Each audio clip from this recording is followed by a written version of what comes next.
ultimately, I wanted to set out 4 things that the family are calling for, on which I would be grateful for the Minister's views. The first of those is that the British government should say loudly and clearly that Lindsay and Craig are not spies and that their detention is politically motivated and is arbitrary in international law.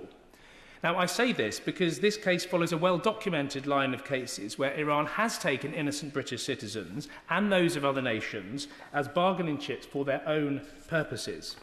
If the government accepts that Lindsay and Craig are innocent and are not spies, and that the trial they were subjected to in Iran was grossly unfair and provides no basis at all for their detentions, the government must have a view about why the Iranians are doing this. Now, my constituent Joe does not believe it is in Craig and Lindsay's interest to shy away from calling a spade here. These are quite obviously trumped-up false charges from a kangaroo court which Iran is pursuing for its own ends. In other words, Craig and Lindsay Foreman are hostages. They are being held for political purposes, and we should be prepared to say so openly and to calibrate our response accordingly. A number of our international partners have not shied away from such clear language. For example, France and Australia have explicitly rejected the espionage convictions of their nationals in Iran in similar situations as baseless and as politically motivated. They have described those detentions of their nationals as arbitrary detention and have used language not to close down diplomacy, but to strengthen it. And so my constituent Joe and his family do ask that why should the British government be more cautious about the truth than others have been in similar situations?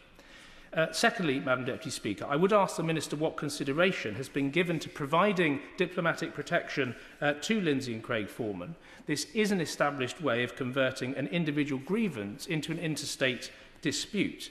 Craig and Lindsay are our citizens. They are, and so the government must do all it can to protect them, and that should include, at the very least, a serious and transparent assessment of whether conferring diplomatic protection on them would enhance our ability to bring them home, and if not, why not? Third, what consideration has been given to how the International Court of Justice mechanism and other international legal fora could be used by the UK to exert pressure on Iran? The ICJ is where the UK could argue that politically motivated arbitrary detentions of our nationals does breach international legal obligations, and France has done exactly that with its nationals. So I would ask the Minister, what is the government's view about that mechanism in the Foreman's case, and does the Minister accept, in principle, that the pattern of conduct here is not just unjustifiable, but arbitrary and unlawful under international law? And fourth, and this is the point made by my honourable friend from Gravesham, that given Craig is in his 13th day of his hunger strike and Lindsay is on her 4th, can the Minister assure the family that appropriate steps are being taken to monitor the Foreman's health in prison, and if necessary, with the assistance of an ally? Madam Deputy Speaker, over 500 days into this terrible nightmare, Lindsay and Craig and my constituent Joe Bennett and their family are desperately in need of hope.